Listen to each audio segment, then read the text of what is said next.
दोस्तों, स्वागत है हमारे YouTube चैनल समृद्धि में।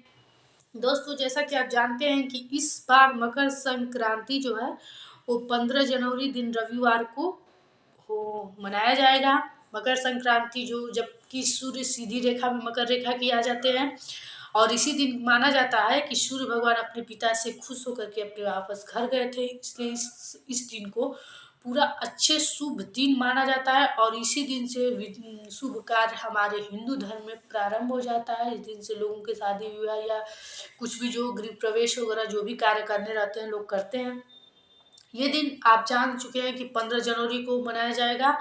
रविवार को सबसे अच्छा समय रहेगा सुबह 7:15 बजे से शाम 5:46 तक। पूरा अच्छा समय है। इस समय में आप स्नान दान सब कुछ कर सकते हैं। इस दिन जानते हैं दोस्तों, जितना ज़्यादा हो काला तिल दान किया जाता है, चावल दान किया जाता है, नमक मतलब खिचड़ी का जितना सामान होता है, नमक हल्दी सब कुछ दान किया जाता है। ज़्यादा से ज़्यादा आप गरीबों लोगों में आपके जो भी पुराने हो, हम ये नहीं कहेंगे जिनके पास नया होता है वो तो नए नए स्वेटर कंबल भी दान इस दिन को करते हैं, लेकिन आपका यदि कोई पुराना स्वेटर हो, पुराना कपड़ा उलेन हो तो दान कीजिए। ये बहुत ही फलदायी माना जाता है इस दिन दान करना। सबसे अच्छा पूजा का समय जो है वो सुबह 7:15 से सुबह ही 9:15 तक है और बाकी पूरे दिन भी अच्छा है जो शाम के समय तक है, 5:46 तक है।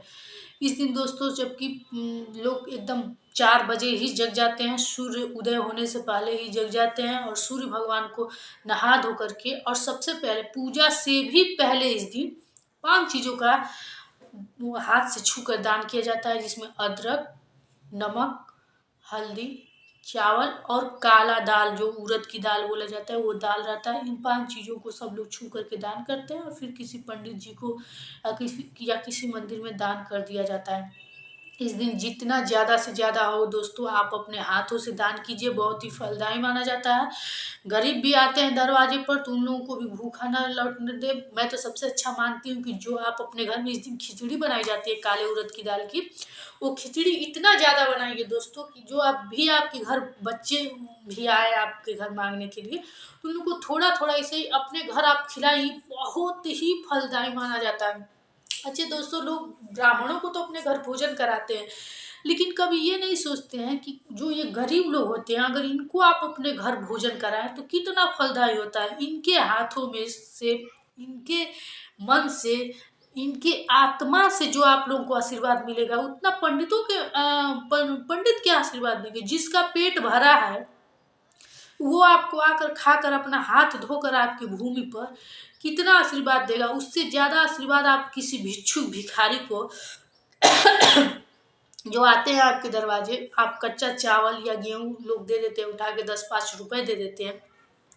उससे अच्छा आपको रहेगा दोस्तों कि आपके घर में जो भी खाना हो, मैं किसी दिन की भी बात करूँ, जो भी खाना हो, एक रोटी हो उस पे चीनी रख के अचार रख के आप उसको दीजिए। ये इतना अच्छा मतलब भगवान का कृपा प्राप्त करने के लिए और किसी की आत्मा की दुआ पाने का ये इतना अच्छा उपाय है दान पुण्य का कि मैं आपको क्या बताऊं दोस्तों। मैं तो सोचती हूँ कि मैं कहीं जाऊं तो मैं घर से पका हुआ भोजन, जैसे अब कुछ पका हुआ क्या, दाल चावल तो कोई ले नहीं जा पाएगा, रोटी पूड़ी पराठा कुछ अपने बैग में रख लूं और लड्डू में करके हम उस भिक्षुक भिखारी को, मैं ऐसा करती भी हूँ। जैसे कोई कोई वैसे बड़े जगह जाती हूँ तो मैं ऐसा करती हूँ, लेकर के जाती हूँ सूखी चीज़ें, जैसे दाल चावल नहीं, जैसे पूड़ी हुआ, पराठा हुआ, रोटी हुआ, अपने बैग में रख करके वहाँ जाकर एक दो लोगों को भी दोस्तों, ऐसा मैं नहीं कर रही हूँ कि सबको लाइन लगा के हर जगह आदमी पात में खिलाए, लेकिन एक दो लोगों को आदमी भी दे दे तो मन बहुत तृप्त होता है और खुश होता है दोस्तों।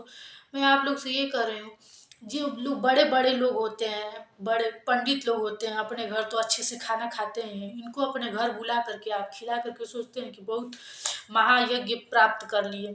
उससे बढ़िया आपके घर जो भिक्षुक आए या किसी मंदिर में जाए वहाँ भिक्षुक भिखारी हो तो पका भोजन आप दे दें, या वहाँ जो समोसा चाट भी होता है कभी कभी आप बच्चों को उनके एक प्लेट खरीद के दे दें। आत्मा जब तृप्त होती है भोजन से दोस्तों तो बहुत ही आशीर्वाद देती है और आत्मा का आशीर्वाद कभी भी विफल नहीं होता है।